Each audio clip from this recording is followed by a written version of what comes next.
Amém. Quero ler com vocês o Evangelho de Mateus, capítulo 7, versículos do 1 ao 5. Nós vamos estudar a palavra de Deus nesse texto. Amém? Posso ler? Também tem aqui no telão, fica facinho também para você localizar. Evangelho de Mateus, capítulo 7, versículo 1 diz assim, palavras de Jesus: não julguem, para que vocês não sejam julgados. Pois com o critério com que vocês julgarem, vocês serão julgados. E com a medida com que vocês estiverem medindo, vocês também serão medidos. Versículo 3, por que você vê o cisco no olho do seu irmão e não repara na trave que está no seu próprio? Ou como você dirá ao seu irmão: deixe que eu tire o cisco do seu olho, quando você tem uma trave no seu próprio? Hipócrita, tire primeiro a trave do seu olho, e então você verá claramente para tirar o cisco do olho do seu irmão. Amém? Feche os teus olhos. Pai, obrigado pela tua palavra. Lemos a tua palavra aqui e sabemos que há vida e poder na tua palavra, na pregação da tua palavra. A fé vem por ouvir a palavra. Que o Senhor possa falar aos nossos corações. Abrimos os nossos corações, que a nossa mente seja levada cativa ao seu espírito, e que o Senhor nos ensine, que a tua unção nos ensine, que a tua unção quebre fortalezas nesta noite, que o Senhor use a minha vida e que possamos sair daqui mais abençoados do que quando chegamos, que a nossa fé seja fortalecida e que possamos crescer no Senhor, em nome de Jesus Cristo. Amém. Amém?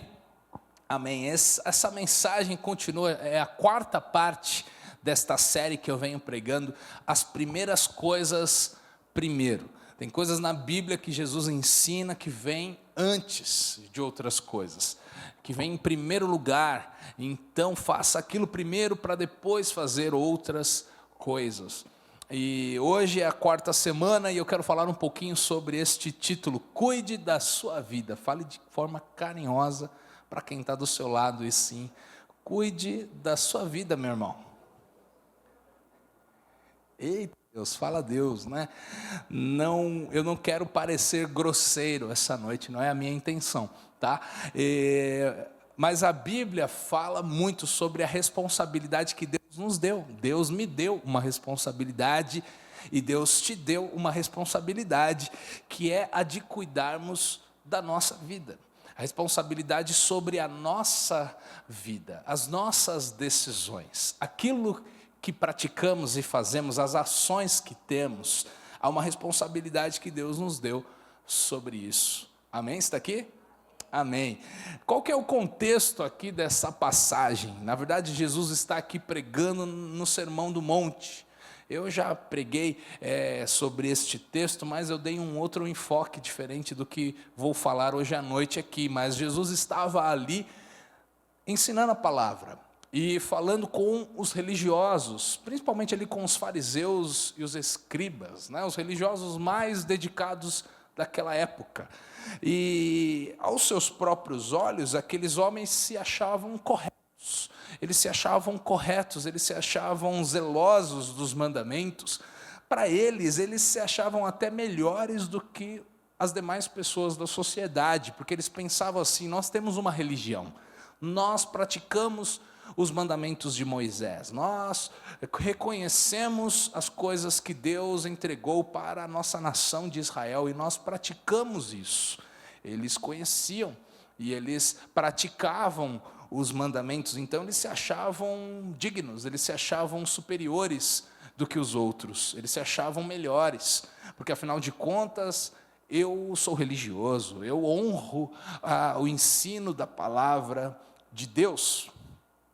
Agora, durante o sermão todo do monte, nós vemos que Jesus trata nas intenções do coração daqueles homens, porque eles não matavam, né? Eles praticavam de forma externa o mandamento, mas lá no seu coração, suas intenções, suas motivações eram erradas, né? Isso me faz perceber que é possível nós fazermos as coisas certas com as motivações erradas. Sabia disso?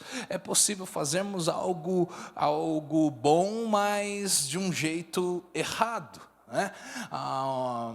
Certa vez um pai muito duro falou para aquele filho: sente. Ele estava de pé, fazendo bagunça. Ele falou: sente-se. E aquela criança não queria sentar, queria ficar de pé. E o pai foi mais duro com ele, falou assim: senta aí, menino. E aí ele sentou bravo, olhando bravo para o pai, e falou assim: eu estou sentado por fora, mas estou em pé por dentro. Bravo com o pai. E era mais ou menos o que os fariseus faziam. Eles cumpriam a palavra de forma externa, mas a intenção do coração não estava boa. E não adianta nada estar sentado por fora e de pé por dentro. Não adianta nada praticar algo da boca para fora, de forma exterior, onde todos podem ver, e lá no coração termos outro sentimento. Amém? Eles eram um exemplo disso, aqueles religiosos, né? Eles não matavam, mas eles tinham raiva das pessoas. O que adiantava? Né? Eles diziam que amavam a Deus, mas eles odiavam os seus inimigos. Eles odiavam aqueles que não eram da nação de Israel. O que adiantava? Eles se achavam justos, mas eles não conseguiam ter misericórdia dos pecadores. Enfim, e nesse trecho aqui do sermão, Jesus está falando sobre 4 assuntos que eu vou falar com vocês essa noite. O primeiro deles é sobre julgamento, que é o assunto geral aqui do texto, né? O segundo tema que ele fala é sobre semear e colher. E eu vou falando os outros aqui no decorrer, mas começando aqui sobre julgamento. Julgamento, na verdade, traz referência a um juiz, né?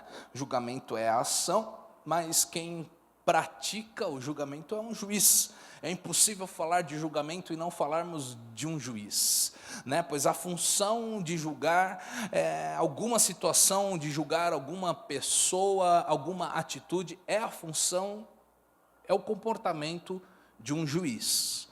Né? A Bíblia tem inclusive um livro inteiro sobre o tempo dos juízes na nação de Israel. Eu já preguei aqui uma série só sobre o livro de Juízes. Não sei se você lembra, né? Nós temos essa série lá no Spotify, você pode ouvir depois. Mas era uma época na nação de Israel em que o povo de Deus não tinha liderança. E a Bíblia diz que era uma confusão. Eles faziam cada um o que achava melhor aos seus próprios olhos. Não havia rei em Israel. Moisés e Josué haviam morrido. Não havia líder para aquele povo. E cada um queria fazer o que achava melhor aos seus próprios olhos. Aí Deus levanta juízes, né, para manter a nação de Israel em ordem, para guiá-los, inclusive, contra os inimigos. Então Deus vai levantando juízes naquele período e para cuidar do seu povo, para liderar o seu povo. Isso está lá no livro de Juízes, capítulo 2, quero ler com vocês aqui, versículos 16 ao 18. Então o Senhor suscitou, levantou, despertou juízes que os livraram das mãos dos que os atacavam e roubavam. Versículo 17, mas eles não obedeceram aos seus juízes, pelo contrário, se prostituíram com outros deuses e os adoraram. Depressa se desviaram do caminho por onde andaram seus pais, na obediência aos mandamentos do Senhor, e não fizeram como eles. Versículo 18, quando o Senhor lhes suscitava juízes, o Senhor estava com o juiz e os livrava das mãos dos seus inimigos, todos os dias daquele juiz, porque o Senhor se compadecia deles ante os seus gemidos, por causa dos que o afligiam e oprimiam. Era essa a época e o contexto de Juízes. Então, quando Jesus está dizendo aqui, para não julgarmos, porque não julgueis, porque vocês serão julgados também. Jesus está dizendo aqui que existem autoridades competentes para esta função. Não é função de todo mundo julgar as atitudes, julgar os fatos, né, as situações da sociedade, não é a sua função julgar ninguém, não é a minha função julgar alguém. Jesus está falando para os discípulos, para os religiosos, falando: vocês não devem julgar, não é a função de vocês, existem lideranças competentes para isso. Aí ele diz o seguinte: você gostaria, porque ele fala, na medida que você julgar, você vai ser julgado também. Você gostaria, como se Jesus estivesse dizendo o seguinte: imagina comigo, você gostaria de ser julgado por alguém quando você precisar de julgamento? Você gostaria de ser julgado por alguém que não tem uma posição para te julgar?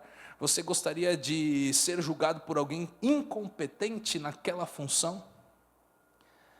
Claro que não, né? Se você precisar de uma causa na justiça, você gostaria de ser julgado por alguém experiente naquela área ou por alguém leigo?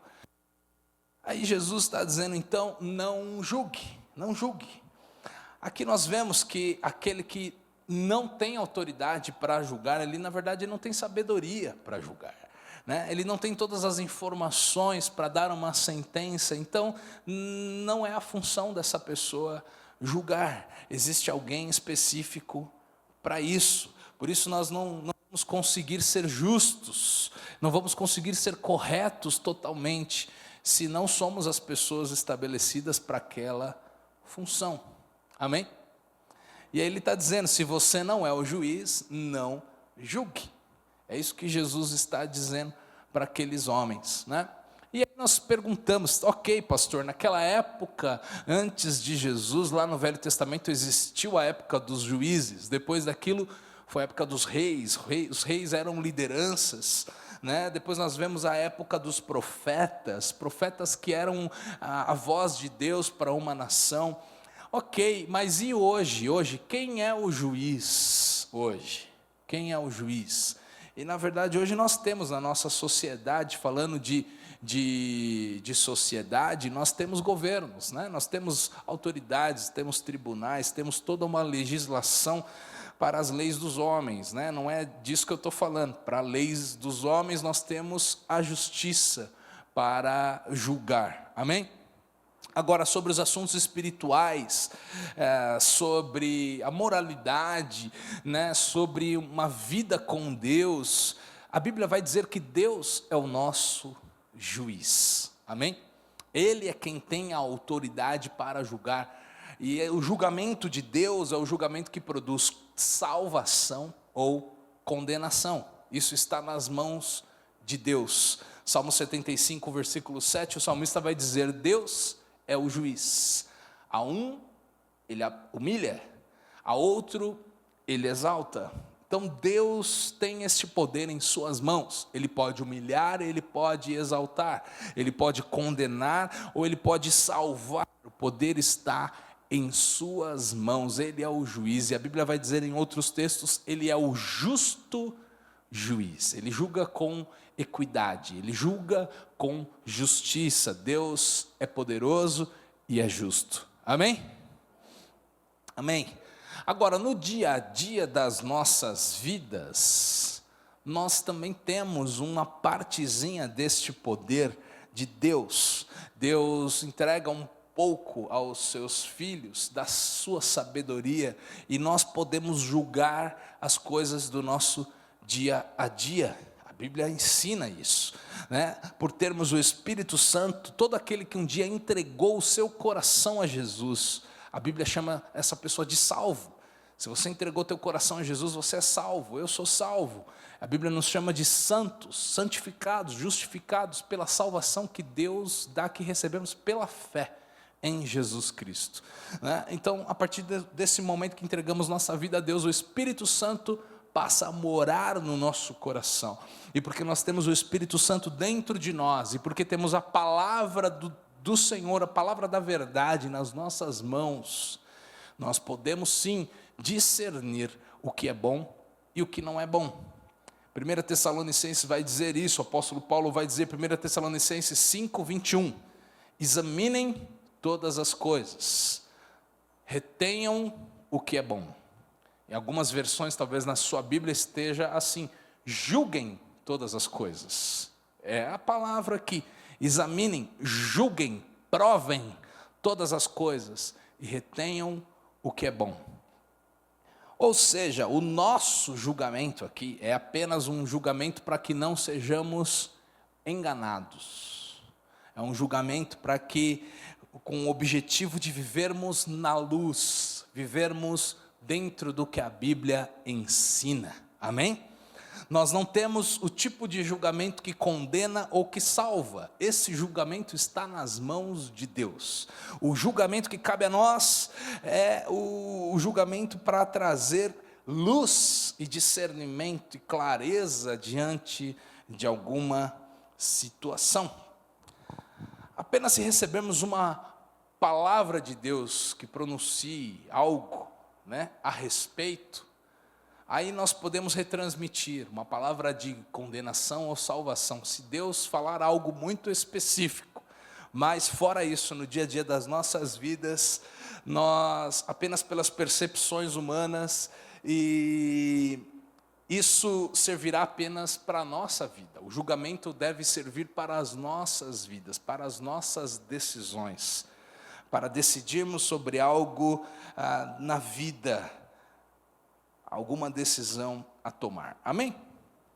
Amém. Segundo assunto que Jesus fala aqui é sobre a lei da semeadura. A lei da semeadura.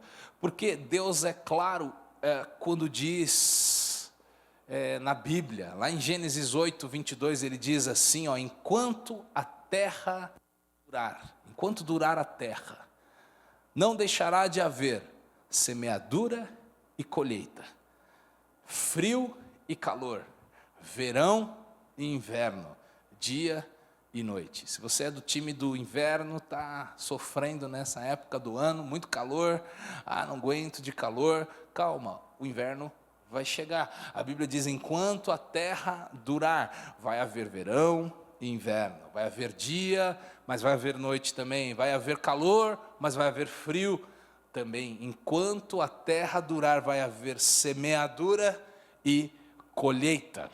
Deus é claro quando diz isso. Enquanto a terra durar, vão existir estações. Diga assim, estações. A nossa vida é feita de estações. A Bíblia diz também que a nossa colheita, ela é proporcional ao nosso plantio.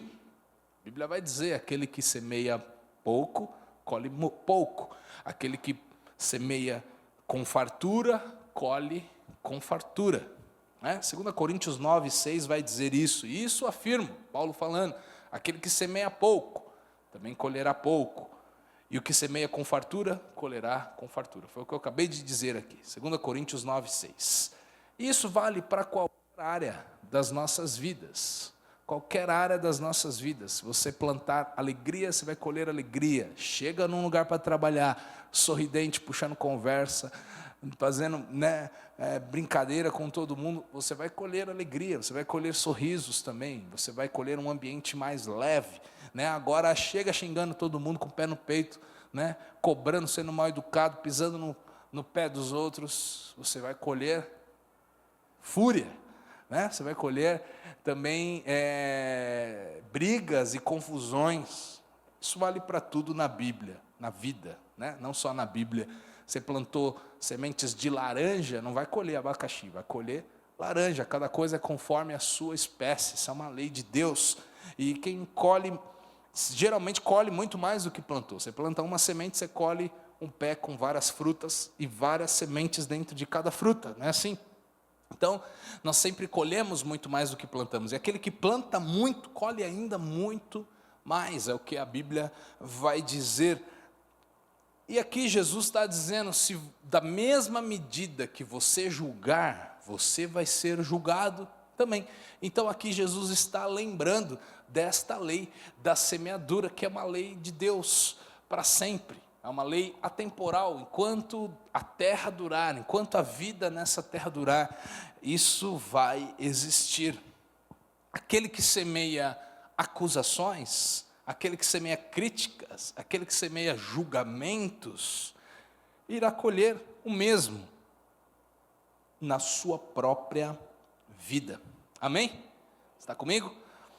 Em Gálatas 6:7, está escrito assim: não se enganem, de Deus não se zomba, pois aquilo que a pessoa semear, isso também colherá.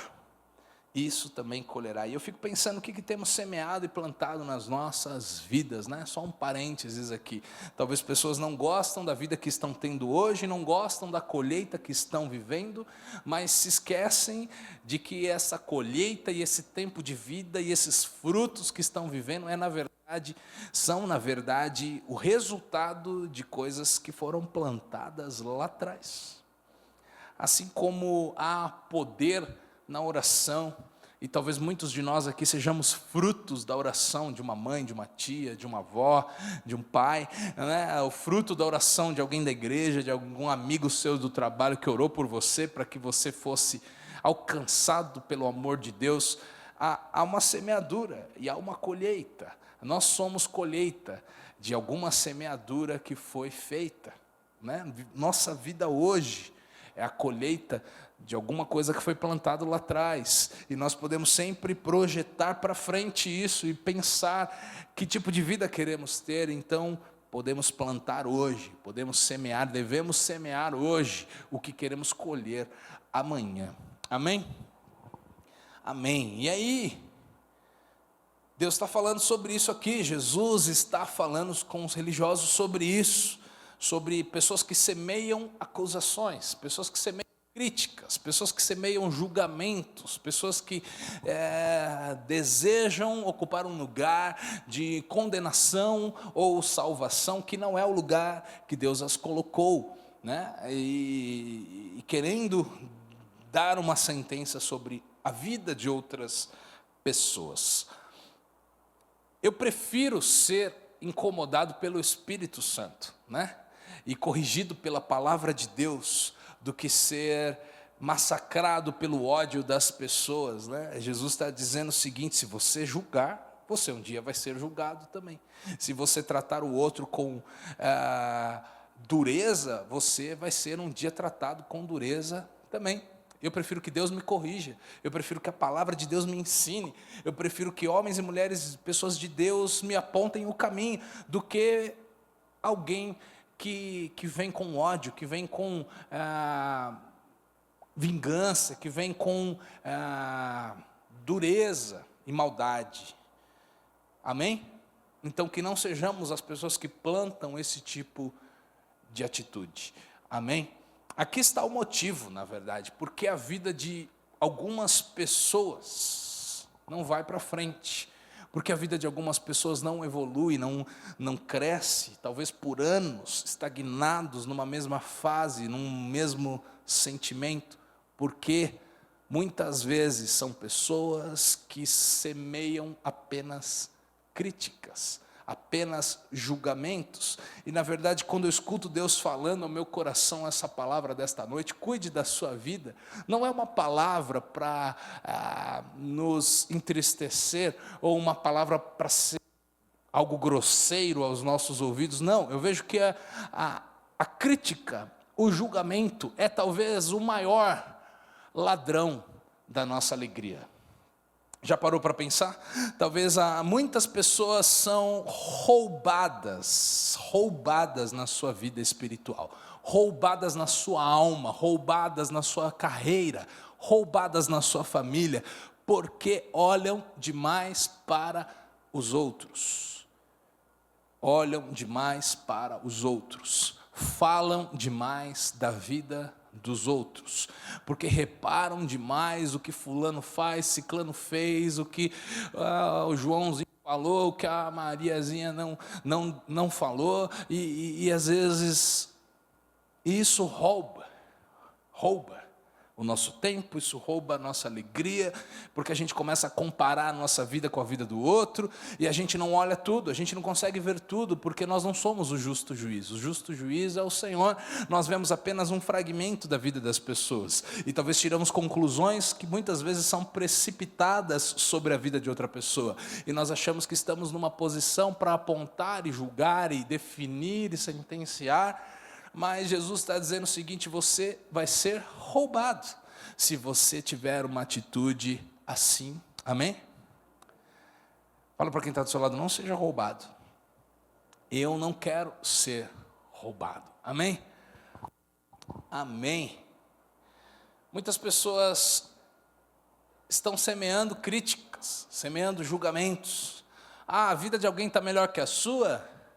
Aprenda com essa pessoa, ao invés de falar dela. Aprenda. Deve ter alguma coisa de bom para te ensinar. Nem sempre a alegria de outra pessoa ou o sucesso aparente de uma pessoa seja fruto de algo errado que ela está fazendo. Talvez seja exatamente fruto de que ela está fazendo tudo certo. Mas a gente se incomoda demais quando olhamos para a vida de alguém e percebemos que essa pessoa está desonrando a Deus. O que a gente faz? Aprenda com essa pessoa. Continue honrando a Deus você. Olhe para a vida dessa pessoa e pense, eu não quero agir assim. Ao invés de falar dela, olhe para você. A vida de alguém está muito abaixo daquilo que Deus tinha para ela. Puxa, essa pessoa está perdendo, essa pessoa está longe, essa pessoa está muito aquém, muito abaixo do que Deus tinha, do que Deus sonhou para a vida dela. Aprenda com essa pessoa. Essa é a minha função, amar a todos, ajudar todos que for possível, receber a minha ajuda e cuidar de mim mesmo, para não cair nos mesmos erros que os outros estão caindo. Diga amém. Amém? Nunca julgue outra pessoa, nunca critique, nunca fale mal da vida de alguém. Nossa boca foi feita para abençoar. Amém? Em Efésios 4, 29 ao 30, ele diz aqui, não saia da vossa boca, não saia da boca de vocês nenhuma palavra suja. Por isso que a gente não fala palavrão, nenhuma palavra feia, mas unicamente a que for boa para edificação. Diga edificação. Conforme a necessidade, diga necessidade. E assim transmita graça aos que ouvem. Diga graça. Graça aos que ouvem. Se o que eu estiver falando não é limpo, não produz edificação, não tem necessidade de ser dito e não traz graça aos que ouvem, fecha a bica. Amém? Minha professora da primeira série da escola diz assim, quem fala muito dá bom dia para cavalo. Essa é antiga, né? Mas muitas vezes, no muito falar, a Bíblia diz, acaba pecando. Aquele que muito fala, acaba pecando. Se for bom, se vai edificar, se traz graça, se é necessário, põe para fora e fale. Comente, compartilhe. Agora, se não for para edificar a vida de ninguém, é melhor não falar nada. A gente gosta, na verdade, de ser o primeiro a falar das coisas. Parece que há um prazer, um gostinho a mais, quando você é quem sabe da novidade e os outros ainda não sabem, não é verdade? Isso é do ser humano, as mulheres principalmente, estou brincando. Os homens, muitos homens, não baile nas mulheres nisso, Mas parece que a gente gosta, de ter aquela informação de última hora, mais do que o plantão da Globo, Tan, tan, tan, tan, tan. É chegar com a novidade, mas a Bíblia está dizendo, não saia da boca de vocês nenhuma palavra que não vai edificar, que não tenha necessidade, que não transmita graça. Versículo 30 ele vai dizer, e não entristeçam o Espírito Santo de Deus, no qual vocês foram selados para o dia da redenção. Se esse versículo vem depois do que eu li antes, é porque ele está dizendo que é possível com as minhas palavras eu entristecer o Espírito Santo. O Espírito Santo que habita em mim, que habita em você, que é a parte de Deus conosco, é a pessoa da Trindade que vive com a gente. O Pai está no céu, o Filho Jesus veio, morreu, ressuscitou e voltou para o céu, mas a pessoa da Trindade que vive dentro de nós é o Espírito Santo. E muitas vezes quando usamos mal as nossas palavras, nós deixamos o Espírito triste. Se não puder melhorar a vida de ninguém, devo permanecer quietinho. Fala assim para o seu irmão: às vezes é melhor ficar quietinho. Terceiro ponto que Jesus vai dizer aqui é sobre repararmos na vida dos outros, né? E deixar de cuidar da minha vida. Tirar o olho, né, de mim, o foco de mim, e colocar nos outros. Jesus está falando lá isso aí. Você fala para o seu irmão que há um cisco no olho dele, mas não está vendo que existe uma trave no seu. Imagino eu que a trave seja um pouco maior que o cisco, né? Talvez a maneira de colocar o texto aqui, Jesus talvez esteja falando, talvez você ainda que acha que o outro está ruim, talvez você esteja pior. Jesus está dizendo o seguinte, preste atenção nisso. Agora, a Bíblia ensina que nós devemos observar, que nós devemos olhar para outras pessoas, para outras coisas. Agora, qual que é o ponto de equilíbrio aqui, pastor? Porque a Bíblia também ensina que eu devo observar. Tem tantas vezes na Bíblia ensinos sobre isso. Deus nos ensina a observarmos. Na verdade, observar é uma maneira, talvez a maneira mais inteligente de aprendizado. É quando eu observo outras pessoas, quando eu observo e aprendo com outras situações, né? Mais sábio é aquele que aprende olhando do que aquele que tem que viver as mesmas burrices desnecessárias para poder aprender, não é verdade? Então, observar é algo bom, observar é algo que Deus instituiu, né? A pessoa que observa mais, ela cai menos nos erros dos outros, que os outros já caíram antes dela.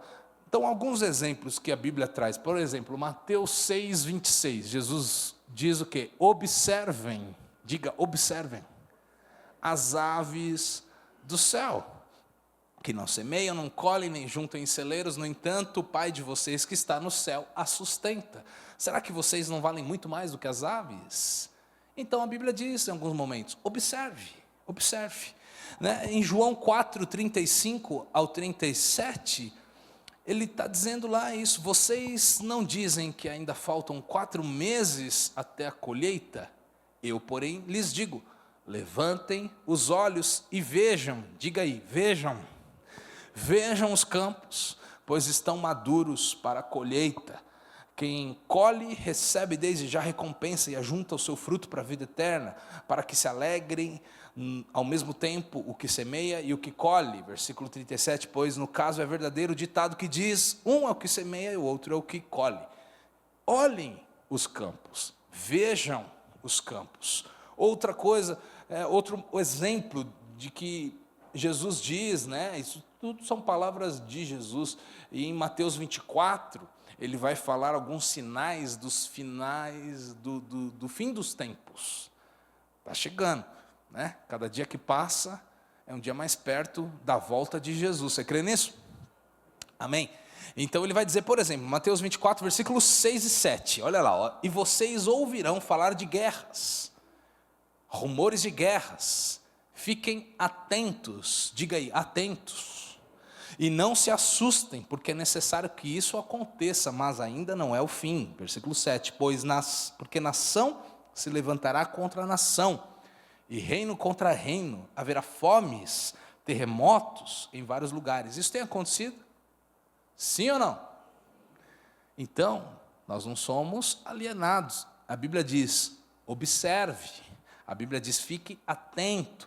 Aí ele vai dizer mais lá para frente, esse capítulo é muito bom, e dá para estudar muita coisa aí de escatologia, né, que é o fim dos tempos, o estudo do fim dos tempos. Versículo 24, 25 e 26, lá para frente ele diz, porque surgirão falsos cristos e falsos profetas, operando grandes sinais e prodígios para enganar, se possível, os próprios eleitos. E eis que eu tenho predito isso a vocês, porque, portanto, se disserem a vocês, eis que ele está lá no deserto, não vá lá. Ou se disserem, eis que ele está no interior da casa, não acreditem. Existem falsos profetas nos nossos dias? Tem de monte, está assim, ó, pareceu o Silvio Santos falando, assim, ó.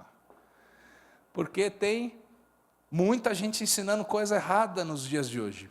Falsos profetas. Tem cara de profeta, tem cara de quem ensina, tem cara de quem sabe alguma coisa e no fundo não sabe nada. No fundo ensina coisas contrárias à palavra de Deus. Jesus disse: eu já estou predizendo isso para vocês. Tomem cuidado. Versículo 32 e 33, lá para frente ele diz: aprendam a parábola da figueira. Quando já os seus ramos se renovam e as folhas brotam, vocês sabem que o verão está próximo. Assim também vocês, quando virem todas essas coisas, fala comigo, virem, saibam que está próximo às portas. São sinais dos fins dos tempos. Pais se levantam contra filhos, filhos se levantam contra pais. Você vai ver lá no texto, né? Pessoas, profetas que falam, mestres, falsos mestres que falam o que as pessoas querem ouvir. Isso está na Bíblia. Fim dos tempos.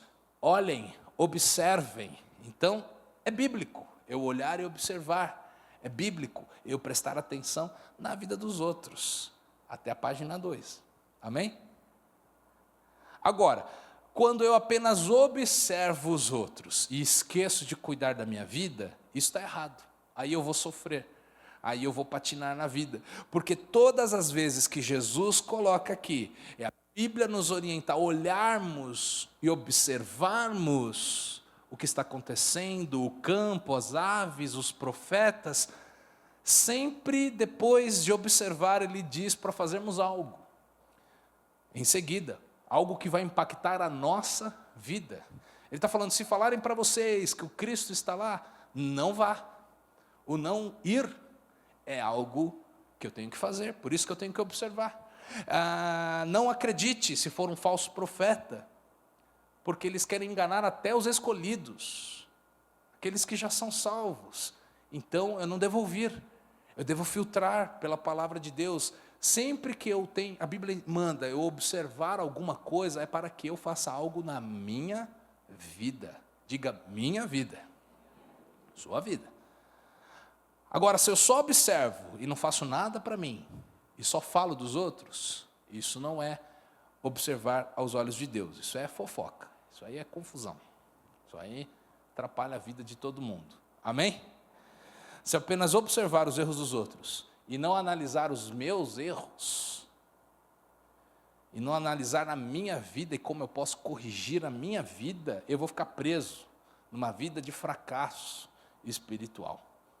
Né? Olhar e observar só faz sentido se eu conseguir extrair lições, se eu conseguir extrair aprendizado. Jesus fala, olhe para as aves dos céus. Para quê? Para que você não fique preocupado, porque Deus sustenta as aves dos céus. Ele vai sustentar você, que tem muito mais valor do que as aves dos céus. Amém? Percebe? Sempre que eu observo é para praticar na minha vida, não é para criticar as aves dos céus. É para aprender a lição ao observar as aves dos céus. Amém? Amém. Observar a vida dos outros é bom? É bom. Se me levar a olhar para a minha vida e para que eu aprenda alguma coisa. Agora, só observar a vida dos outros para estar por dentro das notícias não acrescenta nada. Amém? Quarto e último ponto do que Jesus fala aqui: ajudar a si mesmo e então ajudar aos outros. Ele está falando, primeiro tire a trave do seu olho, e então você vai poder enxergar melhor, para poder ajudar o outro a tirar o cisco do olho dele. Olha que legal. Eu sou brigadista de incêndio. Alguém aqui é brigadista de incêndio? Já fiz curso, tem diploma lá, vocês são?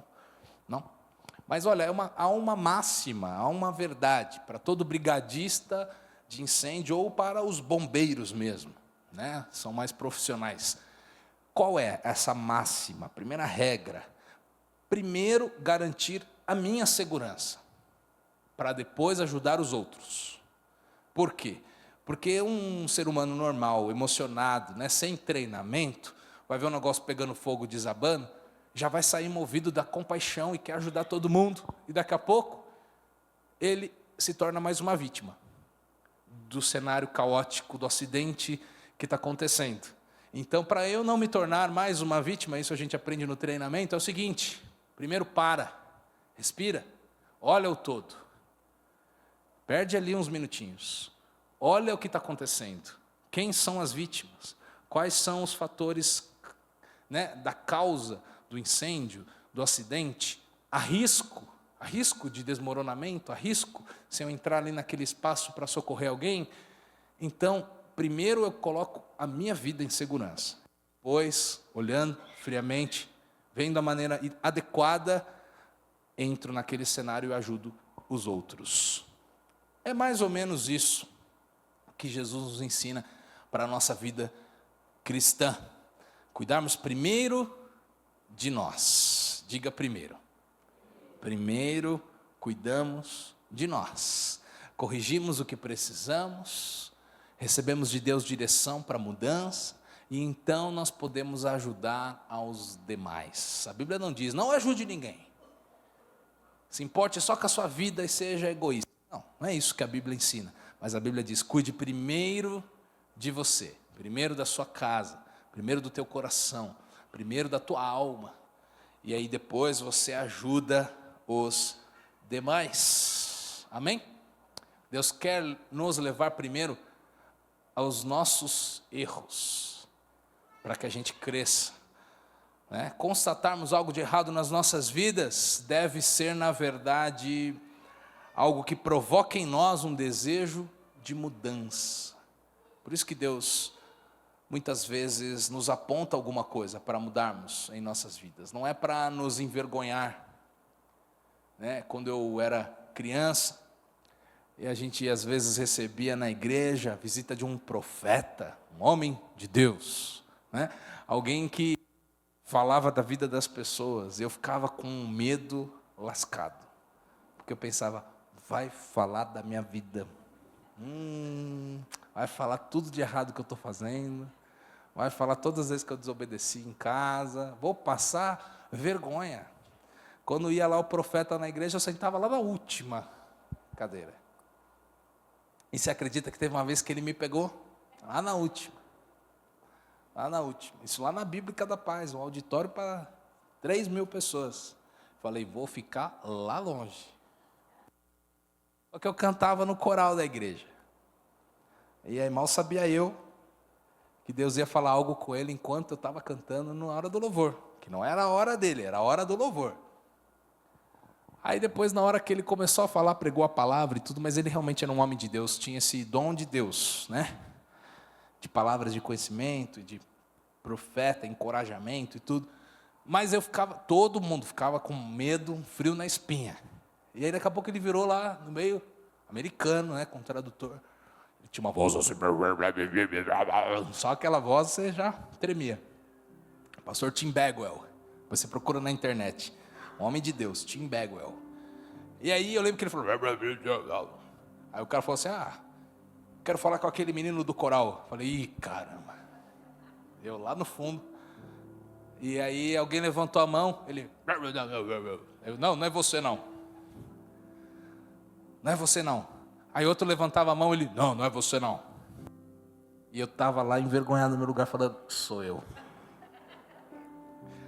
Aí lá no fundo eu levantei a mãozinha, ele, é você mesmo, vem cá. Aí fui lá na frente e dei uma palavra de Deus para mim. Mas por que a gente fica com vergonha e com medo muitas vezes? Porque a gente acha que vai nos expor, vai nos envergonhar.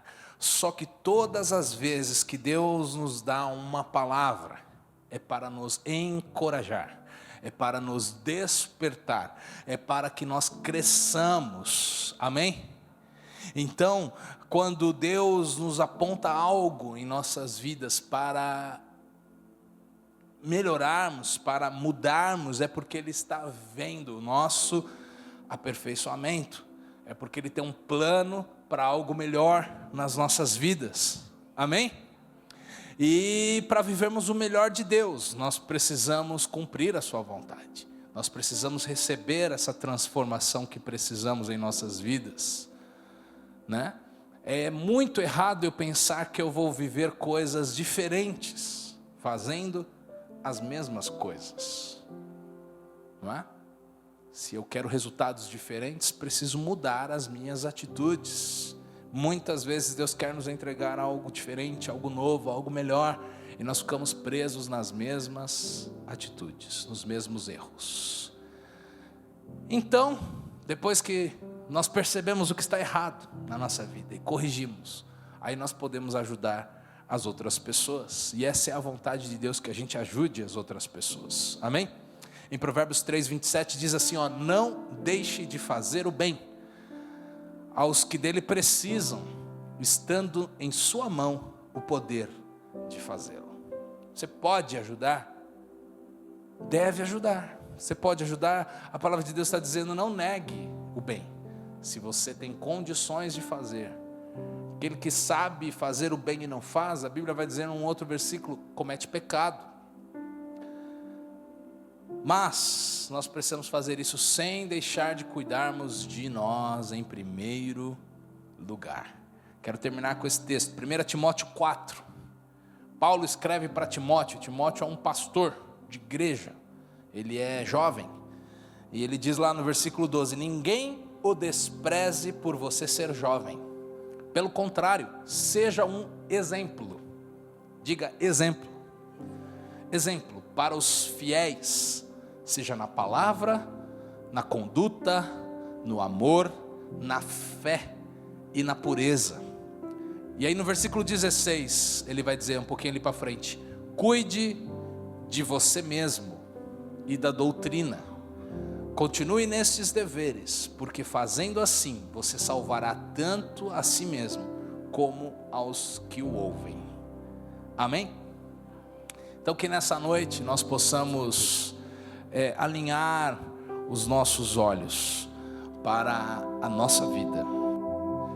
Então pare de falar mal dos outros, pare de comparar sua vida com a vida dos outros, pare de só analisar quem está ao seu redor.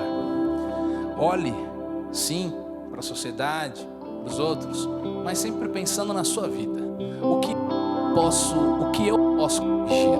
O que eu devo melhorar? Será que eu quero o mesmo caminho dessa pessoa? Será que eu tenho algo para mudar na minha rotina para talvez alcançar o mesmo resultado dessa pessoa que tanto me inspira? Ou é mais fácil reclamar e dizer, esse aí faz tudo errado. Ser crítico, ser acusador, ser julgador. Vamos ficar de pé para nós orarmos? Hoje é uma boa noite para a gente fechar os olhos e pensar como tem sido a nossa vida. Hoje Deus quer te levar a olhar para dentro de você aí, para corrigir o que nós precisamos corrigir em nossas vidas. Primeiro, cuidarmos de nós primeiro, e então ajudarmos outras pessoas também. Senhor, em nome de Jesus, nós fechamos os nossos olhos e nós declaramos, Pai, que recebemos a Tua palavra essa noite.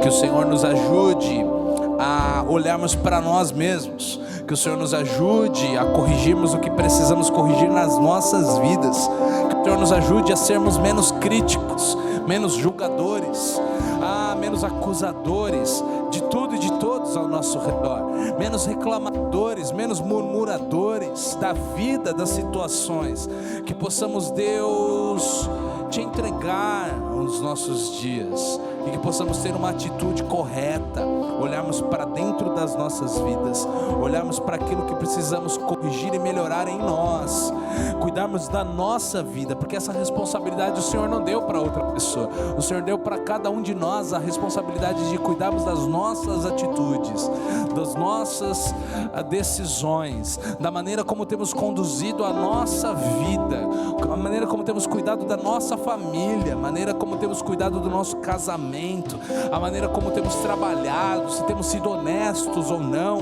se estamos driblando o tempo ali, ou se estamos sendo zelosos, se estamos sendo proativos, ou se estamos levando com a barriga.